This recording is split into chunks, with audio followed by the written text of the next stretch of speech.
Dr. Nicole Beurkens, what an honor to have you in the studio with me today. I'm really, really excited to interview you, and thank you. Thank you so much for having me. Great to be here. It's going to be a very interesting and important conversation. So, Nicole, before we start, can you just tell my audience a little bit about who you are, what you do, and what motivates you, and tell us something that's not in your bio, something, we always like to know the little inside stories. I love it. That's great. Well, I am a practicing clinical child psychologist and nutrition specialist. So currently, I have a private practice with a team where we specialize in evaluation and treatment of children through young adults who have a wide range of neurodevelopmental and mental health kinds of challenges. And we do that in a holistic way, merging things from the areas of functional medicine and nutrition, psychology, child development, education, all of those pieces. So that is my day job right now. And then I also do a lot of speaking and teaching, particularly of people in the medical and the education fields of how to best support children with these kinds of needs in school and medical settings. I started out my career as a special education teacher, so I've had a winding path to get here. I did not do the typical, knew right what I was going to do when I entered college and went from there. But I actually think that's been really wonderful because the journey of starting out as a teacher in the world of education gave me a real appreciation for children's needs in those settings and the challenges of that. And the challenges that educators are up against with, making all of that work. And then doing a lot of consultation and direct work with families. And then going on to psychology and then going on to nutrition, really as adding these pieces along the way to meet the needs of kids that I saw were unmet. So that's been sort of the winding path of my career. On the personal side, I am a mom to 4 children. And I think that's important for people to know because it's easy for professionals to tell parents what to do. And it's another thing to understand what it's like to actually have to do those things. So I think it's important for people to know that I do have 4 kids. They are 13, 16, 18, and 20 currently. So yes, that is a lot of teenager-ness to have in the home all at once. So that maybe is something that don't necessarily know about me. Along with, in my childhood, spent a lot of time overseas and in different places besides the US, and that really adds to my just sort of appreciation for diversity and inclusion of all different cultures and people and all of that. So in a nutshell, that's me. I love it. That's fantastic. Well, I'm also a mom of 4, so I can relate. Mine are all in their 20s, between 20 and 30. So when you're a mom, you have a whole different perspective as well. Yeah. And I love that you have traveled and you've lived in other countries. So that broad perspective is incredibly important. Now you talk about being a holistic psychologist, and that really appeals to me because of just the work I did for 25 years I practiced, and also practice a very holistic approach. And so I always get excited when I hear people have that same approach. So talk to us about what this means. Yeah, so to me, being a holistic child psychologist is really about looking beyond just the symptoms or the problems that a child is having and looking at the big picture of why is the child struggling with these things, and not just looking at it through the lens of the mind or through a psychological lens or even a child development lens, although those are important, but looking beyond that to include physiological health, to include aspects of neurological health and brain development, to look at the family system, to look at what's going on educationally for the child, to look at all of those pieces to get really a holistic view of who this child is, what's going on in the world around them, in their brain, in their body, and then creating a plan to help them achieve their optimal potential. Because unfortunately, what typically happens in the field of mental health or, in child psychology is a parent brings a child in and maybe they're having symptoms of, struggling to pay attention in school, or they're hyperactive, or they're having behavior issues, or they're anxious, or whatever it may be. And typically in the field of child psychology, we look at that and we say, okay, these are the symptoms. Here's the diagnosis that we give that. And then we do maybe some coping skills treatment or a little bit of parent training or, play-based therapy, very psychologically based approaches. And there's nothing wrong with those approaches. But what I was finding throughout my work with children and families is those are not nearly enough. And even when we get some improvement, we're not getting the whole picture. We're not substantially moving the child forward. We maybe address one issue and then there's still this other piece. And so that got me really curious about what are the underlying pieces here? Because just giving a child a diagnosis of, let's say, ADHD, that doesn't tell us anything about why they're having these problems. All those labels do is say, here's the list of criteria, here's the list of problems they're having. Well, as the moms and dads listening know, you can come in and tell us that. You don't need us to say to you, here's the list of problems your child is having. You know that. And us just giving that a label doesn't do anything to resolve the actual issue. And so I got curious about this as I was seeing children either not make progress, or I was seeing them plateau, or maybe we were making improvement on things like their anxiety or their learning, but they were still having a lot of, physiological issues. And that's really what got me interested in looking at the body and the brain connection, and looking at the fields of functional medicine, functional nutrition. How do those pieces play a role? And to me, no one of these things holds all the answers for a child or an adult who's having challenges. We need to look at all of these pieces to understand why children are having challenges, and then more importantly, what we need to do to help improve things for them. Because if we're not identifying what the underlying issues are, how can we put together a treatment plan that's going to be appropriate? I can have 10 children come into my practice this week, all with the same diagnostic label of, let's say, ADHD. And the underlying issues for them might all be very different.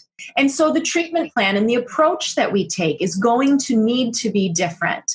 So to me, that's really, when I use the term holistic child psychologist, that's what I'm referring to, this looking at all of the pieces, getting an understanding of the whole child, and then creating a plan that specifically addresses what their needs are. You explained that beautifully, and I love that. When I was practicing and training 30 years ago, and I worked for 25 years in the field, I watched how things changed. And I don't know if you saw this happening as well while you've been practicing, but how in the beginning it all started off with a team. It was always the team, and it was always we didn't look at the label. And I remember even at university when they started talking about ADD and ADHD in the 80s, mid-80s, when the shift occurred from the more holistic approach to the symptomatic approach and the biomedical model. And I remember one of our professors saying, this is the most terrible thing that's happening, and watch in 30 years' time the problems that this is going to create. I will never forget that professor saying that to me. And here we are sitting 30 years later, and we're sitting with a crisis on our hands of a multitude of kids being labeled with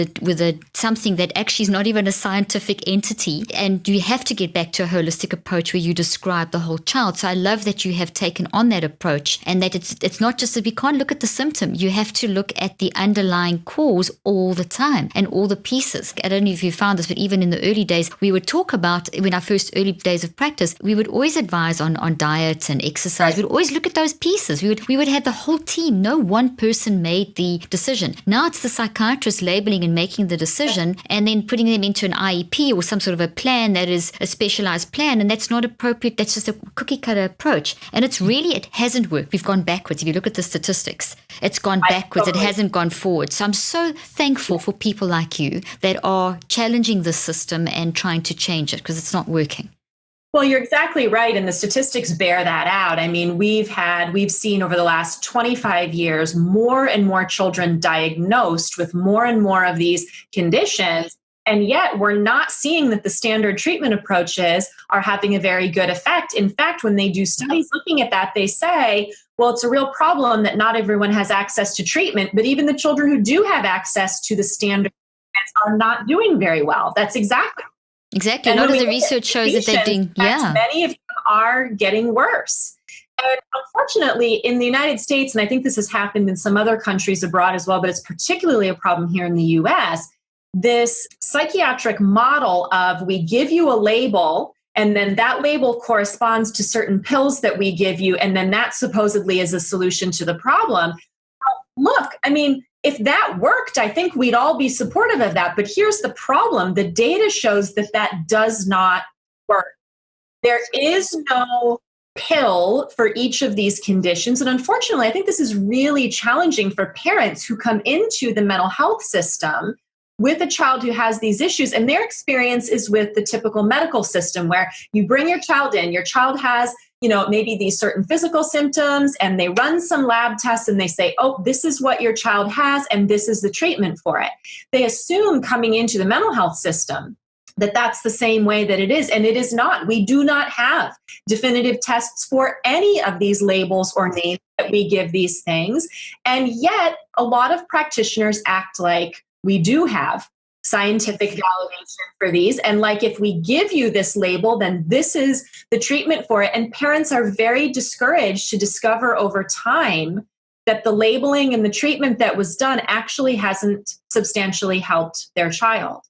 And that is very discouraging and very problematic. And we need to be doing a much better job, I believe, in the fields of the medical system and the mental health system in particular, of really taking a look at what's going on with these individual children and what needs to happen, and move beyond this model that's not working, where you have these symptoms, we give you a label, we give you some kind of psychological therapy and a pill, and we send you on your way. It's not working. It's not working. And I just want to thank you for saying that, because my audience has heard me say this so many times, and you're so eloquent in how you've explained that, and you've reinforced a point that I make so often, and I want to thank you for that. And I want to stress the seriousness and undergird what Dr. Nicole has just said. This is vital, that we don't just think that there's a pill quick fix for a label, and we've got to stop labeling our children. And that just the mere fact that they've been put under, that mental health has been put under the biomedical model, is a major problem. And you've referenced that, and I speak a lot about this to my audience. So you can be free to carry on down this track that you've started, because this is what people need to hear and what they want to hear, and they want solutions because they are tired of the medications. Nicole, there was a case just recently of someone that I know quite well who's got a child who's 8 years old, and this child has been put on Prozac and Ritalin, and this child was so aggressive, and not any better, but I mean, like badly aggressive, like terrible. And what this child needed was, I said, look, you've got to wean them off these drugs. You've got to get them off the drugs, because that's the problem, a huge part of the problem. And then you get to the cause, but you can't, because the drugs are clouding the way the child's functioning. Just weaning off the Ritalin was it's very difficult to come off these drugs. But once you are, the change in the child was dramatic. And now it's a process of getting them off the Prozac. But an 8-year-old, these drugs are changing the brain. These drugs are damaging the brain. They're not, and your brain can heal because it's neuroplastic. So once, and I've shown this with my clinical trials and my research, that once you use your mind correctly and do all the holistic things that you're talking about, your brain can rewire. And that's a message that is also not told to people enough. People think once your brain's damaged, that's it. That's not the case. Your mind changes your brain. So as your mind heals, your brain heals. But the fact of the matter is, we should not be drugging an 8-year-old with drugs that aren't even safe for anyone. We should be, as you say, taking that holistic approach and looking at all the reasons why in the first place. Well, and the problem is that parents are given these prescriptions the vast majority of the time without being provided the opportunity to have true informed consent, which requires that the prescriber has fully talked with them about what the research shows or doesn't show, what the potential benefits, but also the potential risks and problems. So many parents come into my practice and they say, if I had known at the start of this what the potential was for the problems, or even just that my child wasn't going to get better, I never would have done this. Because in my experience, the vast majority of parents, they don't want to give their child prescription. They do it because it's the only option they're provided, or because they're told this is what you need to do. And we all want to be good parents, right? And so if the doctor says to us, this is what you need to do, we're going to do that. But part of my mission is to educate parents around, you're not being told the whole story. And to get to the piece that you talked about with the safety component of that, we don't even know if the majority of these are safe for children because we've never tested it. The majority of these psychiatric drugs are used off-label in children. They may or may not be approved for psychiatric problems in adults, and then prescribers are left to determine for themselves what they think appropriate dosing may be for a child, because the studies for the vast majority of these medications are not there. Most parents are floored to find this out. You mean this Prozac I'm giving my 8-year-old hasn't had thorough safety and effectiveness studies for children? No, and not even for adults. Even for adults, it's been shown that the side effects are not worth the slight gain on placebo. So it's not even safe for an adult. And as you say, I love what you said there. Thank you for saying that, because the fact that they should be given full discussion around what these drugs are and all the studies. A parent would never choose that. You would never put your child on something that's a pure risk. And the story that we have neurobiological correlates for ADD and ADHD, and that this is the problem. We don't have that knowledge. It's never been, in billions of dollars years and billions of dollars later, this has not been shown to be truth. It's really a myth. And it's, yes, learning disabilities aren't. Learning disabilities exist. But this label where they become this it, and that there's something wrong with your brain, that's not it. There's a combination of factors around why a child has a learning disability for some whatever reason. And it's mixed in with the emotional, it's mixed in with the diet. I mean, look at how diets have changed. We saw, as the modern American diet increased, so we saw an increase in concentration. I mean, just the modern American diet literally puts like chewing gum in your brain. I mean, for want of a very simple explanation. Parents aren't being told this. The authoritarian patriarchal medical system that says, I want the white coat, I'm the authority, male and female, has made parents are scared to question. And Nicole, one more thing, I don't know if you've seen this as well, is so many parents have said to me, but my child, I was told if I don't put my child on this drug, they're going to be taken away from me, or they're going to be kicked out of the school. Now, when that happens, that's just terrible. Right. And that does happen, unfortunately, in some cases, and especially where I think parents feel the pressure of it is with school. Teachers and school administrators saying, you this is what you need to do. You need to go get a label of ADHD. Your child needs medication, which, by the way, if you are in the United States, is not legal for them to do, but that doesn't mean they don't do it. And parents feel very pressured. Say that again, Nicole. Say that again. Say that again.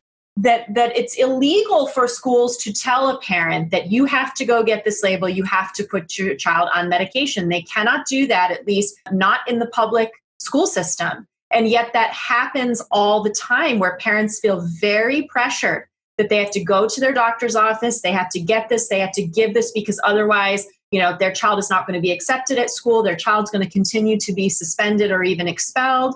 And so parents feel tremendous amount of pressure. And yet, when we look at some of the school dynamics that play into creating these problems for children, particularly when we look at the areas of ADD, ADHD, behavior disorders, learning disabilities, what do we see there? What we see is that as our schools have become less and less developmentally aligned or developmentally appropriate in their practices, meaning children are starting full-time school earlier and earlier.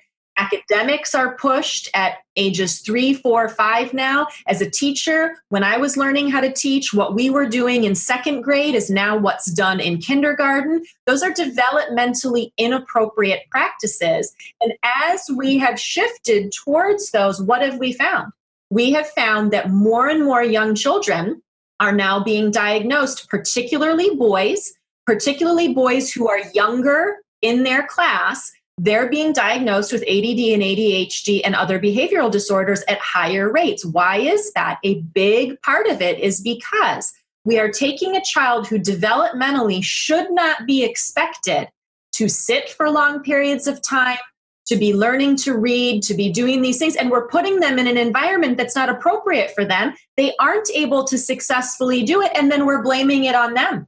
And we're saying, because you have a problem, this is because you have ADD. No, it's because we are putting them in an environment that is developmentally inappropriate. And so there's so many pieces to this. And this is why just filling out a checklist at your pediatrician for 5 minutes and saying the teacher's concerned and here's the checklist, and them leaving with a prescription for Ritalin, this doesn't even begin to address what the problems are. Gosh, I'm so glad you brought that up. I spent years working in South Africa and in this country in schools and in the various different school systems, and trained thousands of teachers. And one of the first things that I would do would be to, because they would call me in to try and deal with all these issues, would be to go and address the system and say, listen, you can't get a child doing math at 7:45 in the morning when their cortisol levels haven't even risen yet properly until around about 9 o'clock. They're not even able to focus. So they're going to wiggle around. You don't give them, you're not doing enough exercise during the course of the day. They're not getting fresh air. They're getting fed food that is just totally blocking of, you've got to address those components. And in the schools where I actually did studies where we actually did that, the changes were dramatic. But to sustain the changes is another story because of the whole system. So it's a systemic thing, like we see with so many things going on in America at the moment. The systems have to change. It's a bigger picture, but it's so easy just to label.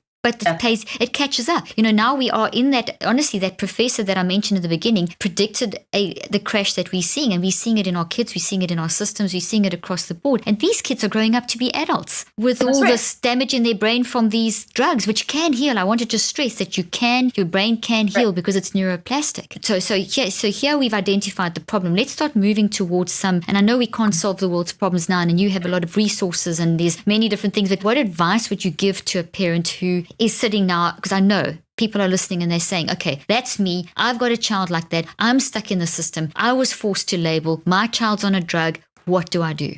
Yeah. Well, I think, first of all, it's important for parents to give themselves some grace around the fact that we all, as parents, do the best we can at any moment in time with the information that we have. So regardless of what decisions you've made or not made or whatever to this point, you've done it with your child's best interests in mind, and you've done it based on the information you've been given. When we know better or different, we can do something differently, right? So I don't want anyone feeling guilty or, upset with themselves. But it is important, whether your child is or is not on medication, it's important to look at these underlying pieces and get some of what I call the foundations in place. So to look at nutrition as a big piece of this, because what we put in our child's bodies makes a huge difference in how their brain functions. If you put junk food in your child's body all day, sugar-filled, chemical-filled, poor nutrient quality food, what you're going to get is junk behavior and junk learning on the other end. That's just a fact. The research is very clear. Yeah, there's lots of research on that. Right. Yeah, that's right. So we need to be mindful about how we're feeding our children. And that's one piece of this. And we can come back to some specifics on that if we'd like. Another piece is sleep. Many of these children are not sleeping well. In fact, their studies have shown that up to 40% of children diagnosed with ADD and ADHD actually have an undiagnosed and untreated sleep disorder. That when we resolve the sleep and get them sleeping well, suddenly they don't have symptoms anymore. That's how profoundly important good quality and enough sleep is for children and their brain development. So we have to address the sleep piece. We need to address the movement piece, as you alluded to in the school environment. Children are more sedentary than ever before in history. And children, especially young children through the elementary years, physical movement drives brain development.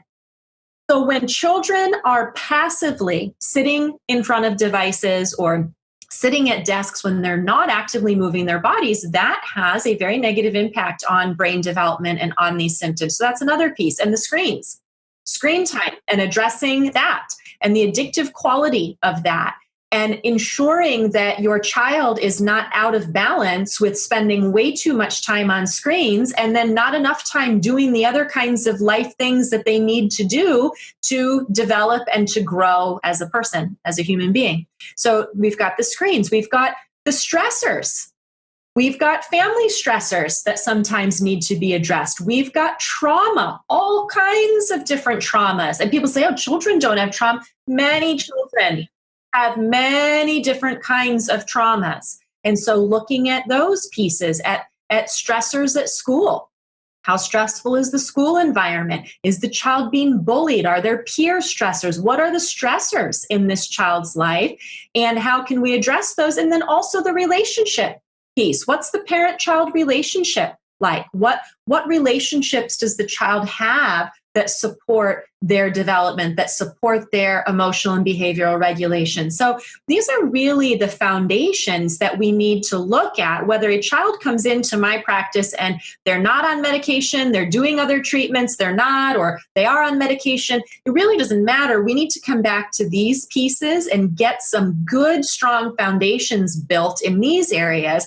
And then we can move forward if there are other specialized things that are needed, or if the family would like to look at getting the child off of medication and, maybe some other things that can be done, then we can do that. But we've got to understand the fundamental role that these areas play in what's going on with children. We've got to be willing to really look at those and take some steps in those areas. That's brilliant. I love that. Maybe what we can do is just touch on a couple of examples on each of those areas. And I get so excited. I want to jump around because this is what I used to tell all my parents. And at the top of the prescription, I would say, read, because that's another element. They don't, kids, you've seen the decline in the statistics of children not reading as well with the current system. If you're not stimulating all those other areas, you've got to read. My kids were taught to, they always have a book with them. Reading is just a lifestyle. So those are very major elements too. But that's brilliant what you've just said. And they're such bad, and those are things that a parent can address almost immediately. That's like a checklist that you can actually start looking at. Right. How can I change my child's diet? How can I introduce more exercise and that kind of thing? So would you mind, Nicole, just touch on each of those with one or two tips to give parents a start point to start diving in? Wonderful. And, there's many resources on my website to help families approach these too, but let me give you some starting points. So in nutrition, looking at some basic things as starting points with replacing sugary beverages with water. If you are soda pop drinkers, your child drinks a lot of fruit juice, sugary sports drinks, and we're not just talking about sugar and high fructose corn syrup, we're also talking about artificial sweeteners that are in things. These are neurotoxins for the brain. So we need to be looking at getting more water hydration. Hydration is essential for brain development, for learning, for emotional and behavioral regulation. So just things as basic as making sure your child's drinking enough water and reducing sugar in the diet. We know that has a negative impact on all kids, on their ability to regulate themselves, on their blood sugar levels, which then determine their mood, their behavior, their anxiety, all of those things. So looking to reduce sugar and a lot of those packaged chemical-filled foods and replacing them with more nutrient-dense foods. Kids need to be eating more fruits and vegetables. We all sort of know this, but we think about it in terms of physical health. And what I want parents to start to understand is mind and brain health. That's right. Eating more fruits and vegetables, eating lean proteins, eating whole grains. These are not just about weight and about physical health. This is about brain development and brain function for our children. So all of those things that we know we should be doing for ourselves, those are things we need to be doing for our kids too in the nutrition realm.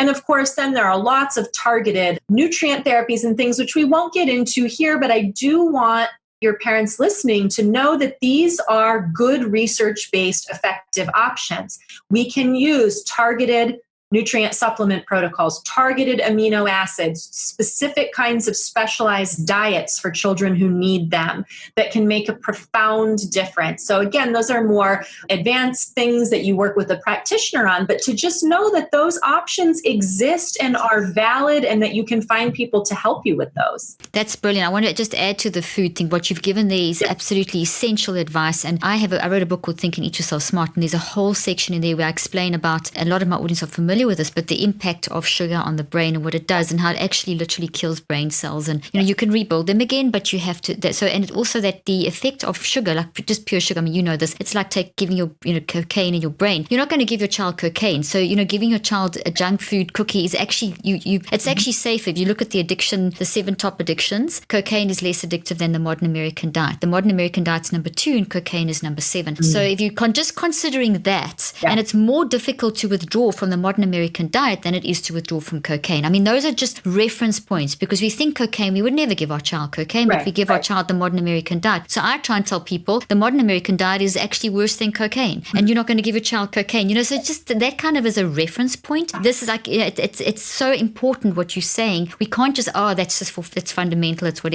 diet is absolutely essential for brain development. So thank you for stressing that. Yeah. Absolutely. And, certainly coming off of sugar is one of the hardest things that many adults do. And so it can be a not very pleasant process. You can do it gradually with your kids. And that's not to say they can't ever have sugar, but it does mean prioritizing that the bulk of what your child is eating is good, nutrient dense food that fuels them. And you minimize these other things because, they're not supportive. So that's the nutrition piece. And I think with the sleep piece, it's important if your child is having some sleep issues to get those addressed, to raise those with your child's healthcare provider. Some of the signs, some people say, I think my child sleeps great. And then I start asking more questions about it. It's like, no, this child's not sleeping well. So here's some of the signs, just so parents are aware of things you want to address or look into if these are happening. Your children has trouble settling down at night, takes a long time to fall asleep. That's a problem. If they're waking up quite often in the night, even if it's, sleepwalking, sleep talking, getting up a lot to use the bathroom, needing a snack, any of those kinds of things, that's a problem.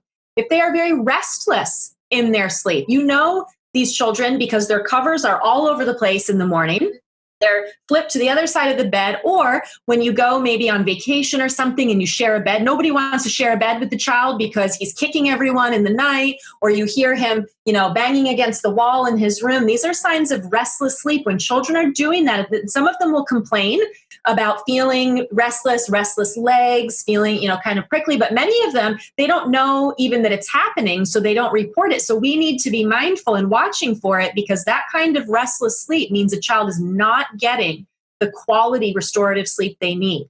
If your child is snoring, that is a problem. Outside of having a cold or something like that. If your child seems to suddenly gasp for air or stop breathing and take a sudden breath, that's a problem. So any of these things, if your child is very difficult to wake in the morning, particularly young children through elementary age children, they should not have great difficulty waking up and getting going in the morning. Teens, that's a different situation. But our younger children, if you're really having a hard time rousing your child, they're very grumpy, very fatigued, very tired all morning long, that is an indicator that they're not getting good sleep. So if any of those things are going on, you need to raise those with the providers. You need to look at how to address that. So, that's for the so sleep. Good. Yeah. And then I think for movement and screen time to me fit together, because a lot of why children are not moving these days is because they are spending an excessive amount of time on screen time or on devices. So we want to make sure kids are getting good physical activity every day. Essential. And that means putting down the devices and going out to play. Or when the weather is bad, inside, building forts, wrestling, jumping on the trampoline inside, doing obstacle courses in the basement, getting outside, riding the bike, playing outdoors, going for family walks. All of these things are really, really important. And so I encourage parents as a starting point to look at the day or look at the week and see, is my child getting good periods of physical play and activity throughout the week or not?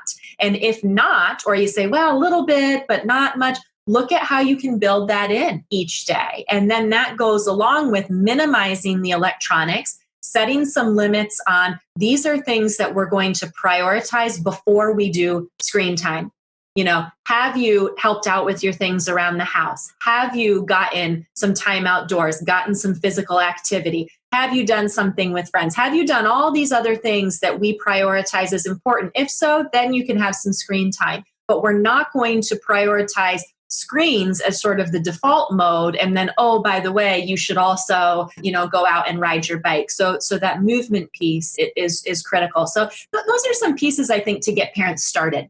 That's really good, yeah. And in terms also of just if a child is showing a learning problem, it's really important to not just think it's always drug related. I just wanted to stress that too, that it's a symptom of the drug, as you've mentioned, but to think maybe your child just needs you to sit down and help them learn how to learn. And I find that massive. Right. I would train parents to help a child with their learning, sit down and help them with their homework, because so many times a child just doesn't know how to learn. And then if they don't, which most people don't, you've actually got to teach someone how to go through the actual process of learning. And that's a huge area that's not addressed effectively. So I just wanted to also mention that. Let's talk, though, that's really great. Thank you, Nicole. Let's talk a little bit about autism. You also work in that area, and we get a lot of questions. I'd love your take on autism and some advice that you could give for parents. Yeah, and guidelines. Really, everything I've talked about so far is just as relevant to autism as it is to ADHD or learning disabilities or anything else. Because, when we look at these neurodevelopmental or brain-based disorders in children, they all exist along a spectrum. Autism is just more on the significant, I don't want to say severe, but the more problematic end of the spectrum. But honestly, there's not a whole lot of difference sometimes between a child diagnosed with high functioning autism and a child diagnosed with severe ADHD. So this is where the labels just kind of become somewhat meaningless. And we need to look at what's going on with the child. What I will say specific to children with autism, we know from the research that many of these children have significant underlying physiological health problems that must be identified and addressed. So I'm talking about significant gastrointestinal issues, things like, diarrhea, constipation, reflux, poor digestion, pain, bloating, all of those kinds of issues. So we see a lot of GI issues. These children are also more prone to things like seizures, migraines, these kinds of neurologically based pain issues. We see autoimmune issues, thyroid issues at a greater level in children diagnosed on the autism spectrum. And this is really important for parents to understand, because autism to me is not simply a mental health diagnosis. Autism, if a child truly is on the autism spectrum, truly has autism, this is a full body systemic issue. And we need to be identifying, not just doing evaluation for the purpose of diagnosing the autism, but evaluation for the purpose of looking at the physiology to determine what needs to happen there to support this child's development getting back on a more healthy and appropriate track. And what I see a lot of parents when their child gets diagnosed with autism spectrum disorder, particularly if it's at a young age or it's more moderate to severe with their functioning or with their delays, they get channeled into these behavioral therapies and they get told, this is what you need to do. Well, we could do a whole nother episode on the problems with the behavior therapy that's done and how traumatizing that is for many of these children and how the research shows that it's not very effective in the long run. But what no one talks about, or what very few people talk about for these children, is you can do all of the behavioral therapy in the world, you can do all of the learning-based therapies in the world, but if you are not addressing the underlying health and physical issues, you are not going to get very far. And so it's really important for parents who have children, particularly with that whole spectrum of diagnoses, to be digging deeper and working with a practitioner who can look at that whole view. Because once you clean up a child's gut and get their digestive system working better, you address pain issues for them, you make sure that their hormones are properly balanced. Once you get those things in place, guess what? Suddenly their functioning improves quite significantly, and all the other therapies that may benefit them are going to be more effective now because we have addressed those physiological problems. So I think those are some things in particular that parents of children with autism need to be aware of. I'm so glad you addressed that. And because it's quite new, the research on the enteric nervous system and the relationship to autism. And I know back in the 80s, they sort of would work around that area, but that's become very significant now. And the other piece of the puzzle that when I used to work with autism, is a lot of, language therapy is very important, is to be able to actually spend the time, as opposed to the behavioral therapies, to actually spend the time with language therapy. And that is very, very, very, very, very good therapy for autistic kids. And that goes to the whole socialization and everything, but they need help in terms of communication. So the communication and language side is a vital component. And the relationship component of that. Yes, that comes in with communication. This is the piece of where what we're really seeing is that the relationship-based treatment of autism, which includes developmentally appropriate progression of communication development, those are far better and more effective choices in the long run than strict, ABA behavioral-based therapy. And, as I said, that's we could have a whole nother conversation about that. But I think it's something parents need to be aware of. touch on that a little bit, because what you've stressed, and I'm in agreement with you, the approach to autism should be language, communication, relationship based, and we've got to deal with those physical. They are vital because there's definitely a link. They're seeing it all the time. The hypersensitivity, the brain being so much more sensitive to everything, that sort of hypersensitivity syndrome throughout the whole body. And when that's addressed, it definitely takes the functionality to a whole new level. And you address that with language and communication, you have a very different picture. But just talk for a moment, just if you can. I know it's a huge issue, but I'm so glad you raised it, and it's brilliant, about the behavioral issues, because touch on that for just a few minutes. That's right. Well, for a long time, the theory or the way that the field has looked at autism is a behavioral disorder. And we have all these behavioral characteristics that we use to diagnose it. I'm here to say autism is not a behavioral disorder.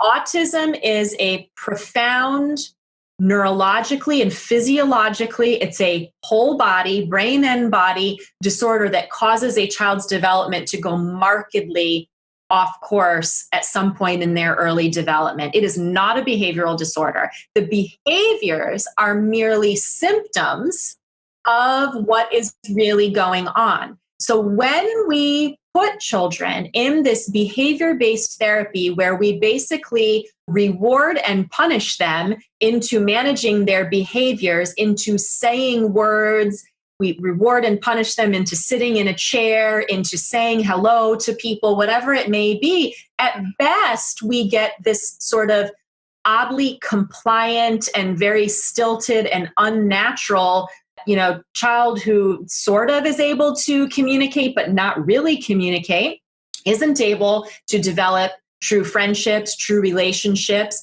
still has a lot of profound challenges because we have addressed the wrong thing.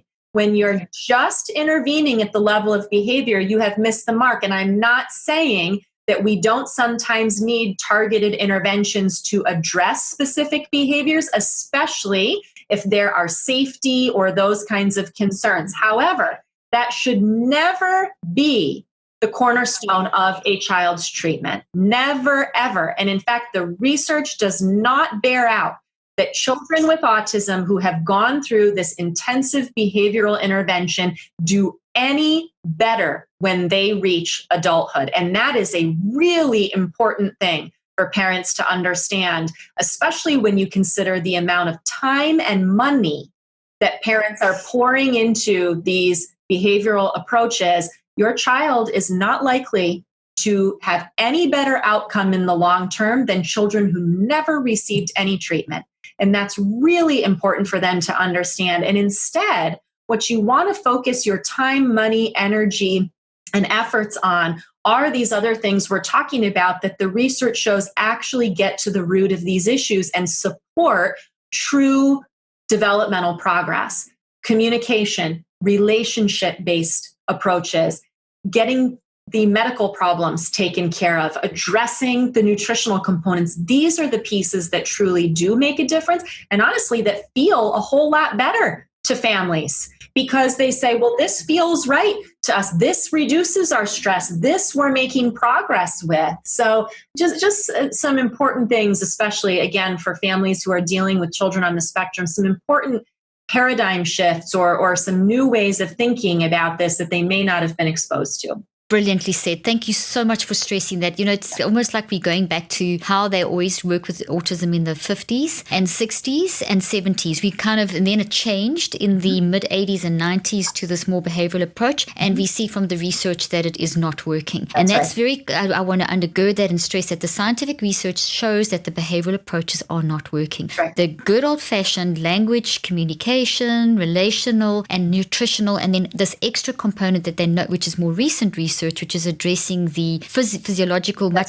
if a huge focus on the gut. That is fairly new research, but it is showing massive improvement and changes. So it's very hopeful because it actually makes the management of autism in the home a much more, as you said so beautifully, instinctively correct, because the behavioral stuff, and there's also studies, Nicole, I know you're aware of them, of showing the emotional trauma that the children go through. That's right. And that often doesn't manifest until at certain trigger points in their life when they're older. older, and there's so they develop tremendous emotional problems, and very often have to land up, and then they get medicated for depression and bipolar when they don't have those either. Those are also just labels. That's something that we need to really address, which is, well, thank you that's brilliant. I love that. There's so many questions I still want to ask you. Let's talk about children that are feeling anxiety and stress. It's such a lot at the moment, especially with, COVID and just also the pressure at school. And a lot of it you've addressed already. You don't let a child run around, you feed them incorrectly, you put the pressure on to do math at 8 in the morning when they cortisol. That is going to increase child's anxiety and stress. But